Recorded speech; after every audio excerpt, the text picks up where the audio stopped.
sa Attorney Loto, what happened next, if any, kung meron man, tsaka kung alam mo, in relation sa investigation nyo, sa mga statements ng Vice President on that day, November 23, 2024?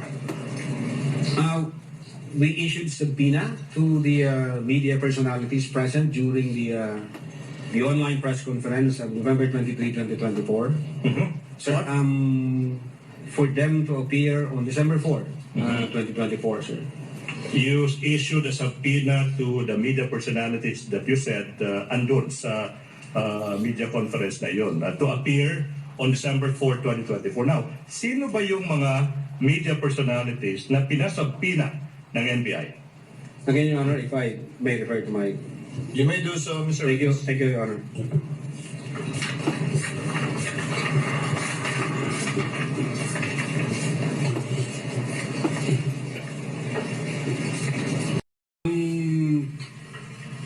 First, to the late Dempsey Saiden Reyes of the Philippine Daily Inquirer, and then to Red Hor, Marky J. Mendoza of the Manila Times, Bons Magsambol of Rappler, Ana Rosario Malindo Uy of the Manila Times, Jason Rubrico of the SMNI, and Mikael Flores of the Reuters, Your Honor. Okay, now, Mr. Witness, yung tanong now is, ba't kailangan isubpoena ng NBI itong mga media personalities na ito na mag-appear sa NBI sa araw na iyon, December 4, 2024? Your Honor, they were there during the online press con, and they participated the press conference. So, ang tingin namin, meron silang personal knowledge kasi nandoon sila at nag-participate po sila, kaya we deemed it proper to issue subpoena on them. Now, so you said na they were subpoenaed to appear on December 4, 2024 in the NBI. Now, what happened on that day, December 4, 2024, if any, and if you know, in relation to the investigation you conducted? The agent on case reported to me that Mr. Reyes and I think Mr. Magsambol appeared before the Office of the Cybercrime Division and participated in the process of the interview, sir. Now, how do you know? How do you know that these two individuals, at least, si Dempsey Reyes, again, may his soul rest in peace, and Magsambol appeared before the NBI on that day, December 4, 2024? Yes, Your Honor. Aside from the fact that the agent on case reported that to me, he showed to me the minutes of meeting wherein the late Mr. Reyes and Magsambol were affixed on it, Your Honor.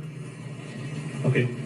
May nakapirma ho sila doon sa minutes of meeting, sir. All right, now, thank you so much, Attorney Loto. Now, Attorney Loto, you said that your team interviewed members of the media. You issued subpoena to them and they appeared. Now, what else happened, if any, in relation to the investigation you conducted?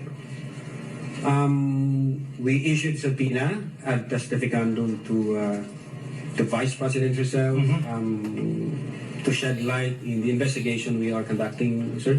So you're telling the public that you, NBI, also issued a subpoena to the Vice President?